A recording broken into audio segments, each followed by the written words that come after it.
নাম ছাড়া বৃথাই জীবন। আগম শাস্ত্র কাকে বলে না? যে শাস্ত্র শিবের মুখ থেকে বেরিয়েছে আর মা দুর্গার কানে প্রবেশ করেছে। আগতং শিব বক্তৃভ্য গতং চ গিরিজা মুখে গতং চ গিরিজা শ্রুতৌ মতং চ বাসুদেবস্য স আগম ইতি। অর্থাৎ শিবের মুখ থেকে বেরিয়ে মা দুর্গার কানে প্রবেশ করেছে, সেই শাস্ত্রের নাম আগম, অর্থাৎ তন্ত্রশাস্ত্র। যে কোনো তন্ত্রের গুরু হচ্ছেন শিব ঠাকুর, বক্তা হচ্ছেন শিব ঠাকুর। আর নিগম কাকে বলে না? যে শাস্ত্র ব্রহ্মার মুখ থেকে বেরিয়েছে, নারদের কর্ণে প্রবেশ করেছে, অর্থাৎ 18 পুরাণ, মহাভারত ইত্যাদি স্মৃতিশাস্ত্র। এগুলো হচ্ছে ব্রহ্মার শাস্ত্র নিগম। আর যেগুলো ব্রহ্মা শিবের শাস্ত্র নয়, ঋষিগণ সত্য দর্শন করে উপলব্ধি করে মুখ থেকে বলেছেন, সেগুলো হচ্ছে অপৌরুষেয় বেদ।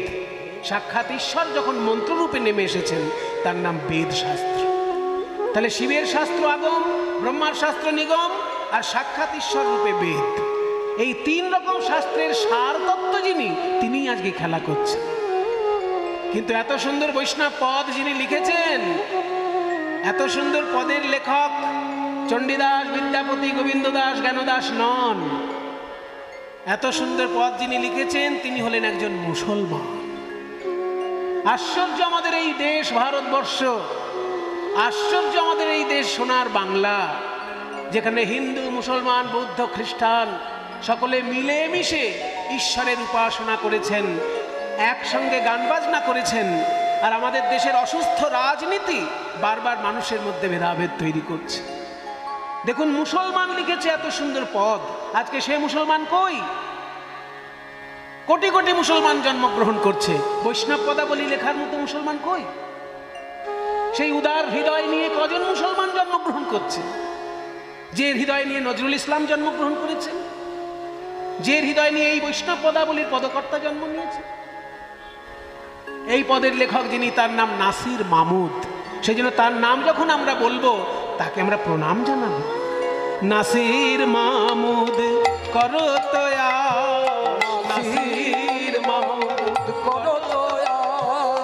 নাসির মাহমুদ বলে, আমি ওই চরণে শরণ নিলাম।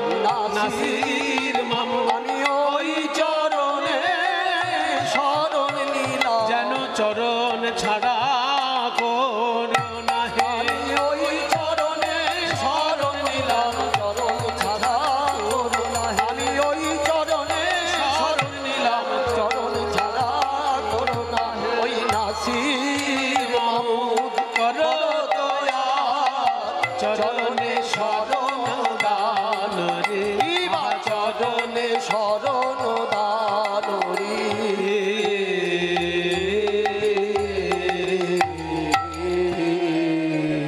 খেলা করছেন সখাদের সঙ্গে ভগবান শ্রীকৃষ্ণ, আর ব্রহ্মলোক থেকে দেখতে এসেছেন ব্রহ্মা। কিন্তু তার মনে হলো সন্দেহ, এই ছোট্ট ছেলেটা কি করে ভগবান হতে পারে। জানি তাই আজকে যে আমরা পরিবেশন করছি বাংলার বিশুদ্ধ সংস্কৃতির এক বিশুদ্ধ সঙ্গীত, এই কীর্তন গান, সেই ব্যবস্থাপনা যারা করেছেন, এই গ্রামের অতি সাধারণ মানুষ, তারা দ্বারে দ্বারে ভিক্ষা করে এই অনুষ্ঠান পরিচালনা করেন। এই ভক্তবৃন্দ অনেক কঠোর পরিশ্রম করে এত বড় অনুষ্ঠান করছেন। এনারা আপনাদের কাছে ভিক্ষার আঁচল নিয়ে যাচ্ছেন। যে যেমন পারবেন প্রাণ গোবিন্দ সেবায় দান করবেন। একটা জিনিস জানবেন, আমি আমার জীবন থেকে যতটুকু উপলব্ধি করেছি, যে ঈশ্বরের সেবায় যদি মন খুলে কিছু দিতে পারেন, সে দান কোনোদিন বিফলে যায় না। সে দান যে কত গুণে বৃদ্ধি হয়ে আপনার কাছে ঘুরে আসবে, আপনি বুঝতেও পারবেন না। আমার নিজের জীবনের অভিজ্ঞতা থেকে আমি বলছি, ঈশ্বরের উদ্দেশ্যে যদি কেউ প্রাণ খুলে দান করে, সে দানের শতগুণে সে বৃদ্ধি করে ফিরে পায়। ভগবান গীতায় বলেছেন যে তেষাং নিত্যাভিযুক্তানাং যোগক্ষেমং বহাম্যহম। এটা ভগবানের বাণী, যে যারা আমার প্রতি শরণাপন্ন ভক্ত, তাদের ক্ষেত্রে আমি কি করি জানো, তারা যা পাবে তা তো দেবই, যেটা তাদের পাবার কথা নয় সেটাও আমি তাদেরকে দেব। এটা ভগবানের বাণী। তাই যে যেমন পারবেন প্রাণ ভরে দান করুন। এই দাদারা যাচ্ছেন ভিক্ষার আঁচল নিয়ে আপনাদের কাছে। হতেই পারে না এই ছেলে ভগবান, হতেই পারে না। একদল ছেলে রাখালের মধ্যেই কালো মতন রাখালটা ভগবান। ও যদি ভগবান হবে তাহলে ছোটবেলায় বাড়িতে বাড়িতে মাখন চুরি করেছে কেন? হ্যাঁ, মাখন চুরি কেন করেছে বাড়িতে বাড়িতে? যার চুরি করা অভ্যাস সে আবার অবতার। কাজে আমি এক্ষুনি পরীক্ষা করে দেখব কেমন এই ছেলে, যে গরু বাছুর নিয়ে খেলা করছে, যে রাখালদের নিয়ে খেলা করছে, সবগুলোকে আমি হরণ করে নেব। ও যদি আবার সৃষ্টি করতে পারে, কারণ সৃষ্টি করার অধিকার শুধু আমার। আমি সৃষ্টিকর্তা ব্রহ্মা, আমি ছাড়া কেউ সৃষ্টি করতে পারে না। ও যদি সৃষ্টি করে নিতে পারে আবার, তবেই জানবো ভগবান। আজকে পড়েছে আমার হাতে, আমাকে এরকম ভেলকি দেখানো চলবে না। বৃন্দাবনের গোয়ালাগুলোকে বোকা বানিয়েছে, আর লোকে ভাবছে ও ভগবান। ছোট্ট একটা ছেলে লোকের বাড়িতে চুরি করে মাখন খেয়ে বেড়ায়, সে হবে ভগবান? এই বলে ব্রহ্মা তার ব্রহ্মশক্তি প্রয়োগ করে সমস্ত রাখাল আর সমস্ত ধেনুবৎস হরণ করে নিলেন। শ্রীরাম, কানাই, ওরে শ্রীরাম রে,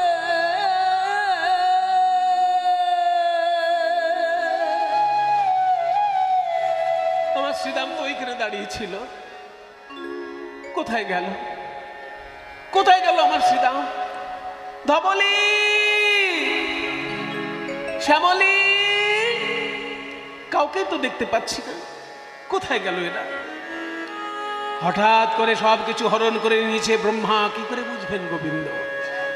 কিন্তু তিনি হঠাৎ যখন চিন্তা করলেন কে আমার এই সমস্ত কিছু হরণ করলো, গভীর চিন্তায় যখন ডুবে গেলেন ভগবান অমনি নিজেকে উপলব্ধি করলেন, আমি তো শুধুমাত্র নন্দনন্দন যশোদানন্দন নই। আমি কে? শাস্ত্রে বলছে ঈশ্বর পরম কৃষ্ণ সচ্চিদানন্দ বিগ্রহ। আমি তো সেই পরমেশ্বর, আমার ইঙ্গিতে সমস্ত কিছু সৃষ্টি স্থিতি প্রলয় হয়। ও ব্রহ্মলোক থেকে ব্রহ্মা এসে আমার সবকিছু হরণ করেছে। আমিও দেখিয়ে দেব ব্রহ্মাকে আমি কি করতে পারি। এই বলে গোবিন্দ নিজ অঙ্গ থেকে সৃষ্টি করলেন শ্রীরাম, সুদাম, দাম, বসুদাম। নিজ অঙ্গ থেকে সৃষ্টি করলেন ধবলি, শ্যামলি, পিয়ালি, মঙ্গলি, কমলি, ধেনু, বৎস, সখা। ব্রহ্মা কিন্তু সবকিছু হরণ করে চলে গিয়েছে, ফিরে দেখেনি মাঠে কি হলো। শ্রীকৃষ্ণ যে আবার সবকিছু সৃষ্টি করে নিয়ে উত্তর গোষ্ঠে বাড়ি এসেছেন সেটা ব্রহ্মা জানে না। এবার অন্যান্য দিন যে কাণ্ড ঘটে আজকে কিন্তু তা ঘটছে না। আজকে বলরাম দাদা কিন্তু গোষ্ঠে যায়নি। একটা ব্যাপার খেয়াল করুন, মনে করিয়ে দিচ্ছি, বলরাম কিন্তু আজকে গোষ্ঠে যায়নি। সেই জন্য বলরামকে হরণ করেনি ব্রহ্মা, বলরাম বাড়িতেই ছিল। সে দেখছে কি অন্যান্য দিন শ্রীরাম সুদামের মায়েরা আগে কৃষ্ণকে কোলে নেয়, তারপর নিজের ছেলেকে কোলে নেয়। কারণ শ্রীরাম সুদামের মায়েরা কৃষ্ণকে খুব ভালোবাসে, তো ওরা ভাবে যে আমার ছেলেকে তো বাড়িতে সারাক্ষণই দেখবো, গোপালকে তো আর বারবার দেখতে পাবো না, ওকে একবার কোলে নিয়ে। তাই আগে গোপালকে কোলে নেয়, তারপর নিজের ছেলেকে কোলে নেয়। কিন্তু আজকে সব মায়েরা কৃষ্ণকে বাদ দিয়ে যে যার ছেলেকে কোলে নিচ্ছে।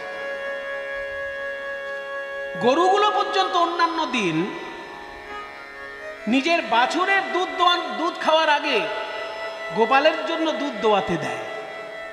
কিন্তু আজকে দেখা যাচ্ছে বাছুরগুলো এসে সরাসরি বাটে মুখ দিচ্ছে, কোনো গরু কিছু বলছে না। কৃষ্ণকে দুধ দেওয়ার আগেই বাছুরকে দুধ খেতে দিচ্ছে গরুগুলো। এই দুটো দৃশ্য বলরামের অবাক লাগলো। বলরাম বলছে, ভাই কানাই, কোনোদিন যা ঘটে না আজকে কেন তা ঘটছে? অন্যান্য দিন সবাই তো আগে তোকে কোলে করে, তারপর নিজের ছেলে মেয়েকে কোলে করে, আজকে কি দেখছি?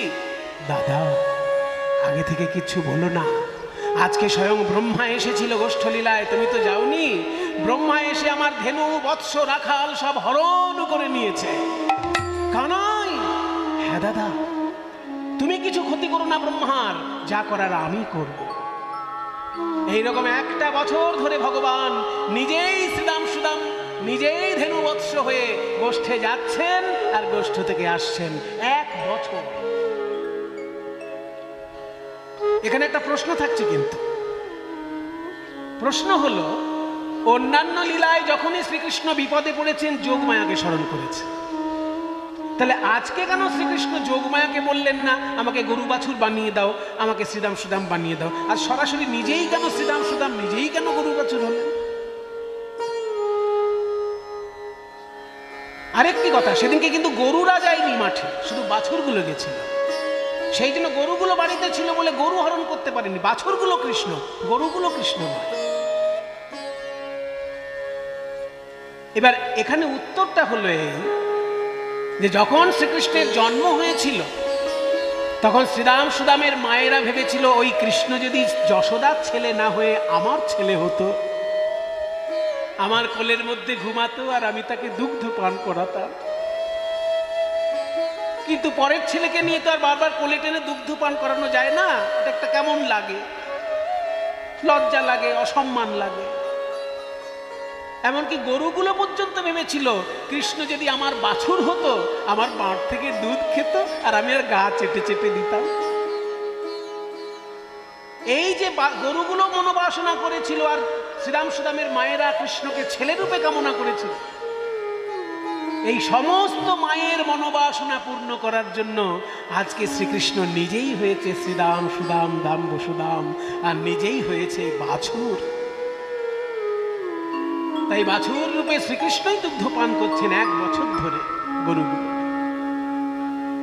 1 বছর পর যখন ব্রহ্মা এসেছে, এসে দেখে একই, দেখে যেমন ব্রজ তেমন আছে, যেমন ব্রজ তেমন আছে, ওই শ্রীদাম সুদাম দাম বসুদাম ধবলি শ্যামলি আদি শ্রীরাম সুদাম রাম সুদাম ধবলি শ্যামলি আদি শ্রীরাম সুদাম রাম সুদাম ধবলি শ্যামলি আদি, দেখে যেমন ব্রজ তেমন আছে।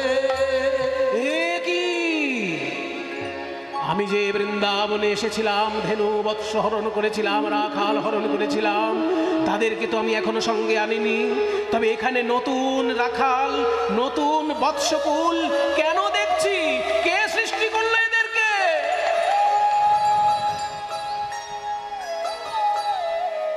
আমি তো জানি বিশ্ব ব্রহ্মাণ্ডের মধ্যে আমি একাই সৃষ্টিকর্তা, কিন্তু বৃন্দাবনে তাহলে কে সৃষ্টি করলো এই শ্রীরাম সুদাম, এই বাছুরগুলোকে?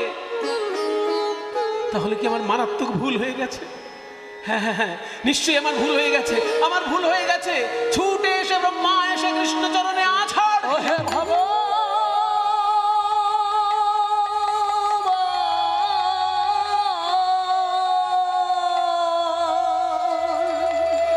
ব্রহ্মার 4টি মাথা একসঙ্গে কৃষ্ণের 2টি পায়ে লুটিয়ে পড়ল।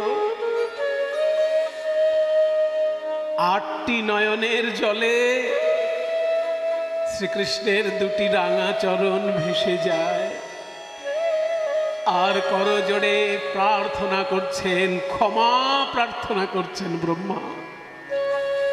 সবাই একটু হাত জোড় করে বসুন, আমরাও একটু স্তব পাঠ শুনে নেব। ব্রহ্মা আমাদের সকলের যিনি সৃষ্টিকর্তা, যখন আহ্নিক করতে হয় নাভিতে হাত দিয়ে ব্রহ্মাকে চিন্তা করতে হয়, কারণ আমাদের সৃষ্টিটা, আমাদের জন্মটা নাভির সঙ্গে সম্পর্কযুক্ত। ওই জন্য বিষ্ণুকে প্রণাম করার সময় হৃদয়ে হাত দিতে হয়, শিবকে প্রণাম করার সময় মাথায় হাত দিতে হয়, আর ব্রহ্মাকে প্রণাম করার সময় নাভিতে হাত দিতে হয়। কারণ নাভি থেকেই, মায়ের নাভি থেকেই আমাদের নাভির সঙ্গে সম্পর্ক। ব্রহ্মা করজোড়ে স্তব করছেন শ্রীকৃষ্ণ চরণে। ওম কৃষ্ণায় বাসুদেবায় হরয়ে প্রণতাত্মনে প্রণত ক্লেশনাশায় গোবিন্দায় নমো নমঃ। ईश्वर परम कृष्ण सच्चिदानंद विग्रह अनादिरादि गोविन्दः सर्वकारणकारणम् अथापि ते देवप्रसादल्लेशानुगृहीत एव हि जनाति तत्त्वं भगवन् महिमनः न चान्यो एकोऽपि चिदं विचिन्वन् श्यामं हिरण्यपरिधिं वनमाल्यवरः धातुप्रवालनटवेशमनुव्रतांशे विन्यस्तहस्तवितरेण धुनानमभयं कर्णोदपलालककपोलमुखाब्जहासं बरहापीडं नटवरवपुः कर्णयोः कर्णिकारं बिभ्रद्वासकनककपीशं वैजयन्तीं च मालां रन्ध्रान् वेणूरधरसुधया पूरयन् गोपवृन्दैः वृन्दारण्यं वरवरवदं प्राविशद् गीतकीर्तिः दीपाजिरेव हि दशान्तरमभ्युपेत्य दीपायते विवृतिहेतुसमानधर्मा यस्तादृगेव च हि विष्णुवतया विभाति गोविन्दमादिपुरुषं तमहं भजामि गोविन्दमादिपुरुषं तमहं भजामि गोविन्दमादिपुरुषं तमहं भजामि गोविन्दमादिपुरुषं तमहं भजामि।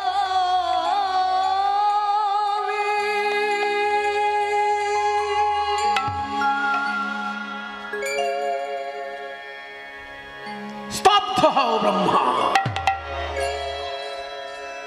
কি ভাবো কি তুমি নিজেকে? আমার কাছে তুমি সৃষ্টি করার অধিকার পেয়েছো আর আমার লীলাতেই তুমি আঘাত করতে এসেছো। তোমার জন্ম যে নাভিপদ্ম থেকে, সেই নাভিপদ্ম যুক্ত যে বিষ্ণু, সে আমার অংশের অংশ। আর তোমার এত বড় সাহস, তুমি আমার লীলায় সন্দেহ করো। अवजानन्ति मां मूढ़ा मानुषिं तनुमाश्रितं परं भावमजानन्तो मम भूत महेश्वरम।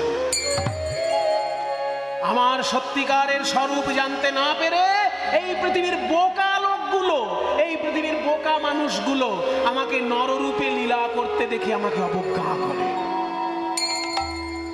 কারণ তারা আমার স্বরূপ জানে না, তারা আমার তত্ত্ব জানে না, তাই মানুষ রূপে আমাকে লীলা করতে দেখে আমাকে অবজ্ঞা করে পৃথিবীর বোকা লোক। তুমিও তাহলে সেই বোকা লোকের মধ্যে পড়লে। সর্বশাস্ত্রজ্ঞ ব্রহ্মা হয়েও তুমি আমার লীলায় সন্দেহ করেছ। তাই যাও, আগামী কলিযুগে তুমি নরকুলে জন্মগ্রহণ করো। হে ভগবান,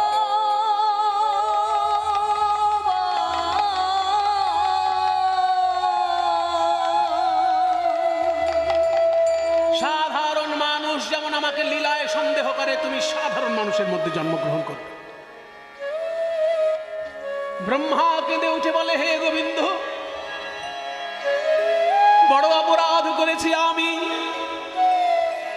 আমার অপরাধের শাস্তি যদি হয় তাতে আমার দুঃখ নাই, নরকুলে যদি আমার জন্ম হয় তাতেও আমার দুঃখ নাই। কিন্তু কৃপা করো প্রভু, যে লীলায় আমি সন্দেহ করেই অভিশাপ পেলাম, আগামী কলিযুগে যেন তোমার সেই লীলার সহচর হতে পারি, যেন আমায় চরণ ছাড়া করো না, আমায় যেন চরণ ছাড়া করো না। তাই হবে ব্রহ্মা, তাই হবে। তোমার চোখের জলে আমার হৃদয় ভিজে গিয়েছে। আগামী কলিযুগে আমি হব প্রেমের ঠাকুর গৌরাঙ্গ মহাপ্রভু। আর আমার জন্মের ৩৫ বছর আগে তুমি জন্ম নেবে বাংলাদেশের যশোর জেলায় বুড়ন গ্রামে। যশোর জেলা তখন ছিল, জেলাগুলো যেহেতু এখন ছোট ছোট হয়ে গেছে, ওই জন্য এখন এটা খুলনা জেলার মধ্যে পড়েছে। তখন খুলনাটা যশোরের অন্তর্গতই ছিল। যশোর তখন এত বড় একটা জেলা, যে বনগাঁয়ে শুরু আর সুন্দরবনে শেষ। তাহলে কোথায় বনগাঁ আর কোথায় সুন্দরবন? যারা পশ্চিমবঙ্গের ম্যাপ সম্পর্কে ওয়াকিবহাল তারা বুঝেন যে কোথায় বনগাঁ আর কোথায় সুন্দরবন। প্রায় 250 কিলোমিটার হবে। এই এতটা জায়গা হচ্ছে যশোর জেলা প্রাচীনকালে। এখনকার দিনে আমাদের দুর্ভাগ্য যে আমরা বাংলাকে দু টুকরো রূপে পেয়েছি। পশ্চিমবঙ্গের মানুষ ভালো করে পূর্ববঙ্গ চেনে না, আর পূর্ববঙ্গের মানুষ ভালো করে পশ্চিমবঙ্গও চেনে না। চরম দুর্ভাগ্য বাঙালি জাতির যে বাংলাকে তারা টুকরো করে পেয়েছে। তা না হলে দেখুন, যশোর জেলার অংশ হচ্ছে বনগাঁ, সেটা পশ্চিমবঙ্গের অঙ্গ হয়ে গেল। এই বনগাঁ কিন্তু পশ্চিমবঙ্গের নয়, যশোর জেলার অংশ। সেটা কেটে উত্তর 24 পরগনার সঙ্গে জুড়ে দেওয়া হলো। কত কি কাটাছেঁড়া হয়েছে আমাদেরকে নিয়ে, আমরা কি কোনোদিন ক্ষমা করব? কিন্তু করার কিছু নেই, ভবিতব্য আমরা খণ্ডন করতে পারছি না। আমরা যতটুকু করতে পারি যে আমাদের একটু উদারতা বাড়াতে পারি। পশ্চিমবঙ্গের মানুষ উদার চিত্তে বাংলাদেশকে গ্রহণ করবে, বাংলাদেশের মানুষ উদার চিত্তে পশ্চিমবঙ্গকে গ্রহণ করবে। সেদিন সারা পৃথিবীর কাছে বাঙালির একটা নিজস্ব পরিচয় হবে। তাই দেখুন, যে মহাপুরুষের জীবন কথা আমরা বলতে শুরু করেছি, তার জন্মস্থান যশোর, বর্তমানে খুলনা। তাহলে যশোর জেলায় বুড়হন গ্রামে জন্ম নিল হাবিবুল্লাহ কাজী সাহেবের ছেলে রূপে, হারেস রূপে সেই ব্রহ্মা জন্ম নিল যশোর জেলায় বুড়হন গ্রামে। যশোর জেলাতে আছে বুড়হন গ্রাম, যশোর জেলাতে আছে পুরানো গ্রাম, সেথায় হাবিবুল্লাহ কাজী মহাভাগ্যবান। ওই সেথায় হাবিবুল্লাহ কাজী মহাভাগ্যবান। ব্রহ্মায়াসী জন্মিলেন তাহার ঘরে, ভায়াসী জন্মিলেন তাহার ঘরে, হেরি পাড়া পড়শি সবে জয়ধ্বনি করে। ওই হেরি পাড়া পড়শি সবে জয়ধ্বনি করে। বিসমিল্লাহির রহমানির রহিম, আলহামদুলিল্লাহ রব্বুল আলামিন। ভগবানের বিসমিল্লাহি রহমানির রহিম। যে কোনো কাজ শুরু করতে গেলে মুসলমান ভাইগণ এইটা বলেন, বিসমি মানে শুরু করছি আল্লাহি, আল্লাহর নামে। আল্লাহ কেমন না রহমান আর রহিম, তিনি দয়াময় এবং কৃপাময়। রহমান আর রহিম দুটো শব্দই কাছাকাছি, দয়াময় কৃপাময়। যখন এইভাবে তার জন্ম সংস্কার আদি সমস্ত কিছু পালন হলো, ছোট্ট ছেলে কেঁদে উঠল মায়ের কোলে। মা বলিয়া শিশু কাঁদিতে লাগিল, মা বলিয়া শিশু কাঁদিতে লাগিল। কিছুদিন আগেই যেমন মহামারী চোখের সামনে দেখলাম আমরা, মহামারী কেমন মারাত্মক আকার ধারণ করতে পারে, সারা পৃথিবীকে কাঁদাতে পারে, সেটা আমরা চোখের সামনে দেখলাম সবাই। এইরকমই মহামারী তখন হয়েছিল ওই জায়গায়, হাজার হাজার মানুষ মৃত্যুর কোলে ঢলে পড়েছিল। যে ছোট্ট ছেলেটি জন্মগ্রহণ করলো, সেই ছোট্ট ছেলেটি পিতামাতার কোলে মাথা রেখে পিতামাতা তার মারা গেছে, আর হাবিবুল্লাহ কাজী তাকে এনে কোলে তুলে মানুষ করে নিলেন। নিজের ছেলে রূপে হাবিবুল্লাহ কাজী কোলে তুলে নিলেন মৃত পিতামাতার একটি সন্তানকে। হাবিবুল্লাহ কাজী সে